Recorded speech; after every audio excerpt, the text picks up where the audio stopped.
sufi semacam itu. Iya. Ketika menggambarkan cinta itu digambarkan seorang perempuan namanya Laila. Ketika dia sedang jazab dalam keadaan dia itu diibaratkannya dengan mabuk, ya kan, zikiran, berzikir sampai mabuk itu seperti secangkir arak diminum. Itu takbirannya dengan bahasa-bahasa yang sangat manusiawi. Saya menghindar karena itu nanti tidak bisa dipahami oleh orang. Saya bercerita tentang tasawuf dengan bahasa yang sederhana, bahasa yang paling mudah. Ternyata masih banyak yang belum mengerti kok.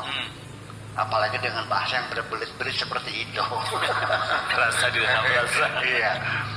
Jadi yang dimaksudkan dengan rahasia itu dalam bahasa Indonesianya belum bisa diterjemahkan. Iya. Di dalam hati kita ada palung. Artinya ruangan yang paling terdalam itu namanya sir. Iya. Zamannya asrar. Kalau terjemahan vokabuleri pakai Google, ya maknanya rahasia.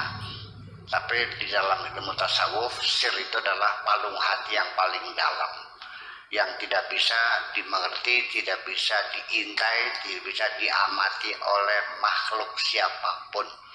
Sekalipun malaikat dan setan pun tidak tahu apa yang ada di dalam sir itu. Kecuali hanya Allah yang tahu. Hanya Allah dan dirimu sendiri. Nah, makanya di mana akidah, keyakinan, kepercayaan kita ini apakah masih di dinding hati, apa sudah masuk di hati, ataukah sudah ada di dalam palung hati itu. Nah, seorang waliullah itu adalah orang yang sudah punya tingkat rasa yang tinggi. Sehingga dalam berkomunikasi itu seringkali mereka sudah tidak menggunakan bahasa formal lagi, bahasa verbal lagi. Tidak usah kau ucapkan, sudah tahu. Karena bagaimanapun ketika sir itu diam, ada yang tahu. Sampai ketika berbicara, ketika levelnya sama, bisa merasakan kok.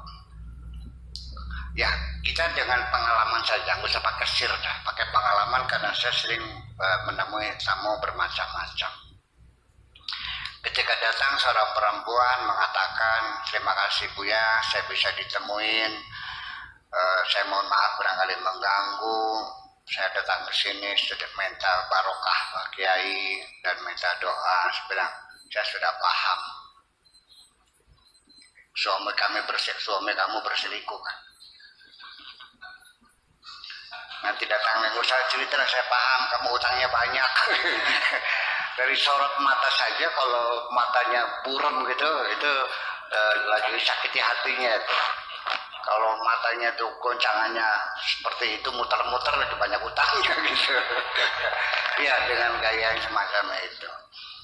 Ya, sampai dengan logat yang diucapkan juga saya bisa menebak ini orang Sumedang, ini orang Subang, Purwakarta, ini orang, ya kan.